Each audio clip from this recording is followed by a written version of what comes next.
really shocked me that they've done this after 4 years. Oh, wow. Keep Logan Paul name out your Fortnite mouth. I'm going to, okay? Okay. You know, YouTube, I'm not even mad. I'm a dad. It's much worse. I'm disappointed in you. Oh, wait a minute. Sorry, 1 second. Let me, forgot one thing before we go ahead and jump into this video. So let's go ahead and get started, shall we? Look, I'm only aware of a few things in YouTube's history with a heavily debated ban. 1 being Leafy, 2 being anyone with the name Jones, and 3 being Logan Paul's New Year's Spectacular from 2018. But only one of these situations is still actually a problem to this day on the platform. Monkey Jones was hard banned from the platform for months, eventually seemingly only being allowed back on as long as he didn't make too many waves, while Alex Jones was banned but almost immediately back on podcasts on other people's channels like Joe Rogan after he was banned. I'm kind of retarded. Meanwhile, somehow, Osmosis Jones has avoided being culled. Just give it time. But one of these continues to be an actual problem today. In 2018, Logan Paul did a video that I covered in my last upload. This video was extremely controversial because they went to the Minecraft forest of Japan. Now, most of you probably know all about that vlog and what it was about, so I'm not going to recap my thoughts from the last video. Instead, I'm going to do that cringy YouTuber thing and say, I'm going to leave a pinned comment with the link to the last video, and I'm going to do that instead, so just click that link if you want to know more. Now, what we're going to be talking about here today is what happened when I uploaded that video, or to be more to the point, what happens when anyone uploads footage from that vlog. Just like COVID, it started one day out of the blue, and ever since, it's been just bugging people in the background of society. And ironically, it also made a lot of people sick to their stomach. So real quick, why don't we go over the timeline of what happened after I released my video. Friday, April 1st, just after 4 p.m. I released the video and tweeted the link. It was monetized for a few minutes, but then demonetized very quickly. Looking at YouTube analytics, you can see it was uploaded on March 31st and left unreleased. According to YouTube, this was manually reviewed and demonetized by manual review in under a half an hour of release, also resulting in a self-harm warning screen and absolutely no doubt in my mind, despite not being age restricted, that it's not being pushed to anyone because it has a self-harm warning screen. According to YouTube analytics, the video received 540 views in the first day, then essentially completely died for the next 2 days. Monday, April 4th, the video was blocked for copyright violation from Studio 71. I filed an appeal when I got home from work, and it was thankfully released on Tuesday the 5th. Still at this point, having only received emails about the copyright issue and never actually anything about the demonetization. Now, here's where I think we get to the most valuable information, the monetization tab. In the monetization tab, you can actually see how you have self-rated your videos compared to YouTube. The person with a check mark means that you got a manual review, and this is the YouTube self-rating result. In my case, about half my videos at some point get hit for demonetization, and I have to request manual reviews. Another use for this page, however, is that you can also look at all the stupid things your videos have actually been demonetized for, even by manual review. For example, a video about Susie Lou's tweets being confirmed by manual review to be about war, death, or tragedy. I really want to make a joke right now that I can't make. Now, the reason all this is important is because I uploaded my video a day before I released it, and it was already approved for monetization, so I didn't have a way to or a need to ask for a manual review. So why is this video already manually reviewed despite me never being able to or having a reason to request one? This video was supposedly manually reviewed, but it also has no feedback at all, unlike every other demonetized manually reviewed video. Now, I'm not a financial expert, and this isn't financial advice, okay, but the video made an estimated 7 cents with a CPM of $2 to $3 per 1,000 views. That should mean that even if the estimated amount was accurate, it got less than 100 views before it was demonetized. It did make more money from YouTube Premium subscribers, and I believe that's because you still make money even if it's in restricted ad status for those viewers. Now, while I was pretty clear on that video as well as on Twitter about the reasons and motivations for why I made a lot of choices that I did in that video, not expecting it to do very well at all to begin with, I was surprised how well it did in the first day, before it got slammed into the ground, pile-driven into the ground by the algorithm, or rather the restrictions that prevented it from getting into the algorithm, in theory. And just so we're clear, I'm not even saying necessarily that video should have been monetized. A lot of stuff I did or said or talked about in that video definitely could fall at least into a gray area of where we understand YouTube's standards for what's allowed to be monetized and what's not is today.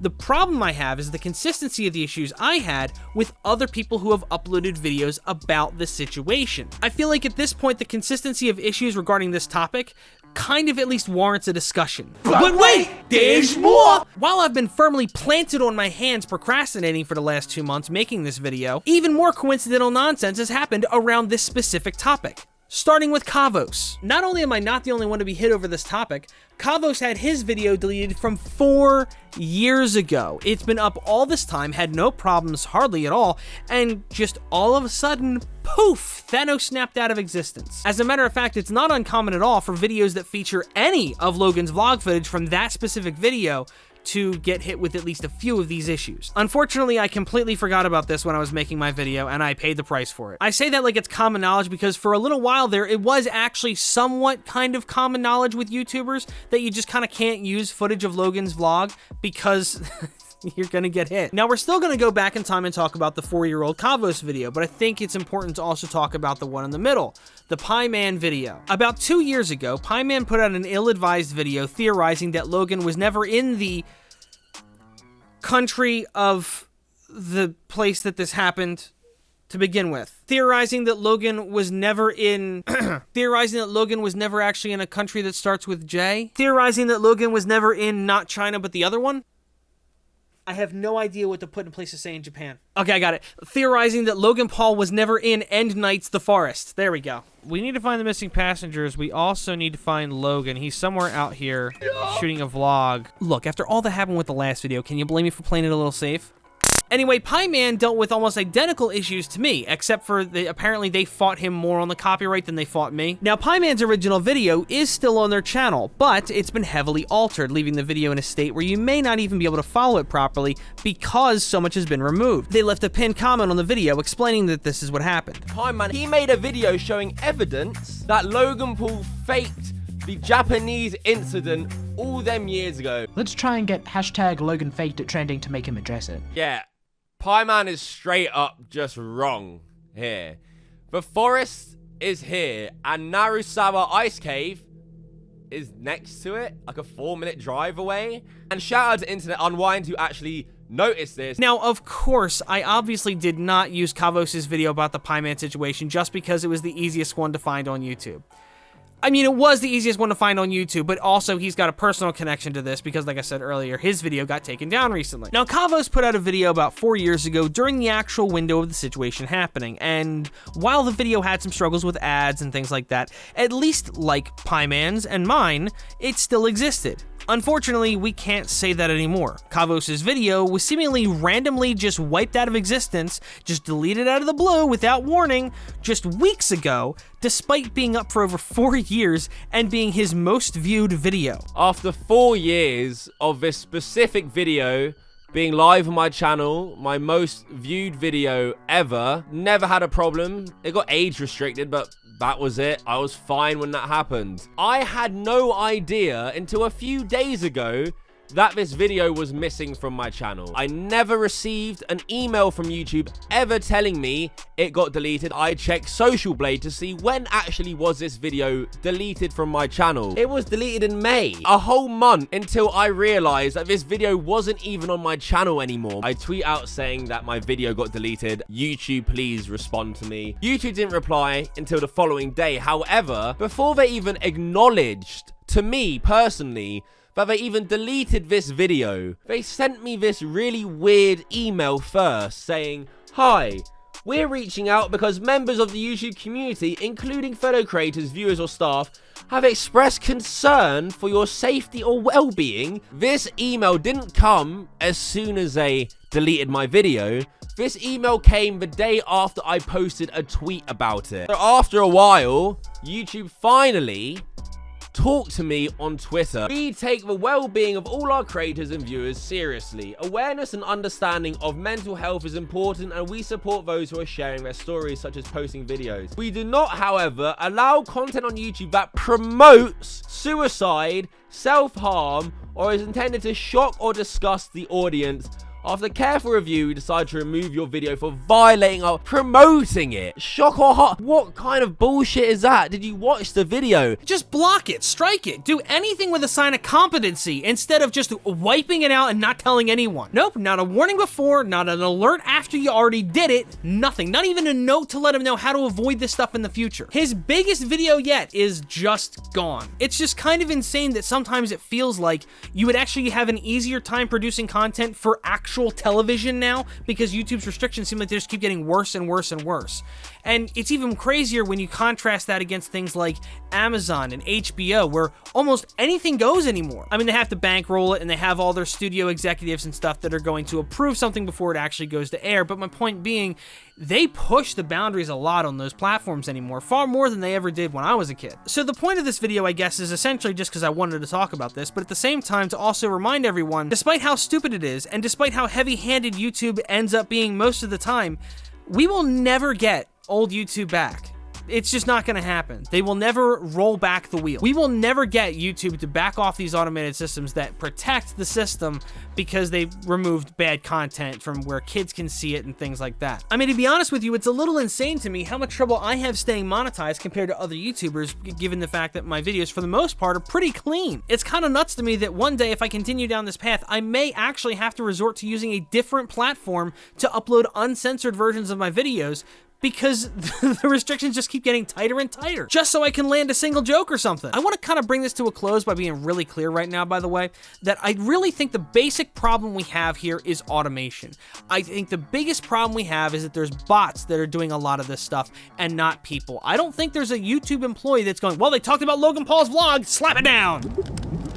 I think the problem really does come back to automation, because it makes sense that when Logan's vlog went up and everything happened, they would put a bot in charge of deleting any videos of that come up, any re-uploads, or demonetizing them, or hiding them, or whatever, right? It makes sense that they would do that.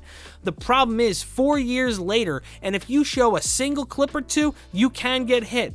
I've seen a couple little things, there's no proof of them or anything, but I've seen people talking about supposedly videos have been hit with screenshots or this or that. If it's something very small and you're still going to get hit, that's kind of nuts. Now, this is really probably a different conversation for a different time, maybe even a different video, but believe it or not, the internet is still in a really weird place when it comes to the truth about how content is funded, made, viewed, and rated, as well as the big one, controlled. In the next decade, it's entirely possible we could see a total evolution or revolution of how internet content is created.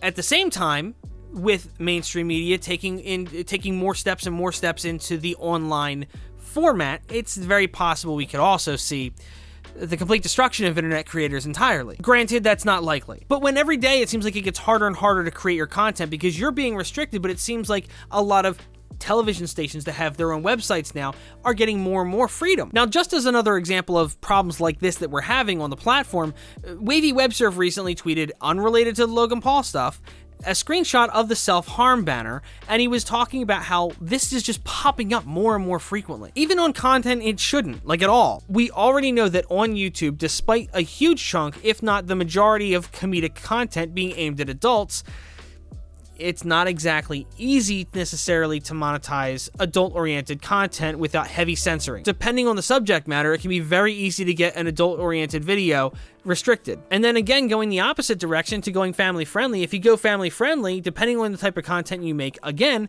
you could run into a bunch of restrictions on that side of things as well. Nowadays, YouTube wants you to operate in this undefined gray area where they're just kind of hoping you figure it out so that they don't have to tell you all the secrets to all the bad guys that want to like abuse the platform. Now think about that from the perspective of things like HBO Max or Amazon Prime, where you have things like Game of Thrones, or nowadays, The Boys. Someone, please, try to argue with me that The Boys is not more extreme and more graphic than Game of Thrones was. Go ahead, I'll wait.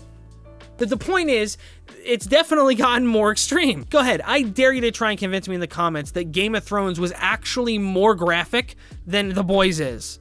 You're not going to convince me. Spoiler alert. You know what? I'll beat whatever argument you're going to say with one word, okay? Herogasm. There's a spoiler for you. And just so we're clear, the only reason I mentioned both Amazon and HBO, which have a lot of shows that I like, including the two that I mentioned, they never actually say anywhere that I've seen where they get the ratings from for those shows. If they air on TV, they have to have an actual MPAA rating, right? And supposedly HBO does use the MPAA rating system. But for someplace like Amazon Prime, it just says 18 plus. It doesn't say anywhere that it's via the MPAA. Without ever actually looking it up, I would never know whether or not there's actually a rating system being followed or if it's just them making up a number. And even if they claim to be going by the MPAA, is there any actual restrictions on their websites from letting them do that? You got guys like Bert Kreischer and Tom Segura that will watch horrific stuff and do like crazy stuff on their live streams on their own website because they own it. LiveLeak was a website for a reason. Now, LiveLeak got shut down, sure. What about all these other places that exist where different like one-time events can happen and things like that? Like, where is the legality and where is it going to fall? Because sooner or later, it's probably going to either go way off the deep end in one direction or it's going to go way off the deep end in the other direction. I'm really curious to see where that's going to go. I'm really curious how much actual oversight and restriction these websites have versus YouTube or Twitch, where we know that they're very heavy-handed in how they punish anything they see as out of line. Or as was the point of this video, even stuff that their bot just decides is out of line and they never actually saw. No one actually saw it, and now I can't even request a manual review because that's it. Anyway, the point being, a lot of people have said for years that the wild west of YouTube is over. You can't just do whatever you want on YouTube and get away with it, and that's true. But is it over for the rest of the internet? The internet is a wild place still right now, and it's going to be really interesting over the next decade to watch how much more and more restrictions get put in place, how much more things are dictated to different companies and content creation services by the government or by family organizations or whatever. I mean, I'm not gonna lie, I'm a little bit worried about Raka's channel one day just getting terminated off of YouTube because it's too violent, even though they age restrict every video they put up. Anyway, I know I kind of got off the rails here a little bit at the end. I had a lot I kind of wanted to fit in and say, but I didn't want to make the video super long, and I didn't really know how to say it all. But anyway, thank you so much for watching, everybody. I hope you guys enjoyed this video, and hopefully the next video will be in a few weeks, not 3 months. Have a good one.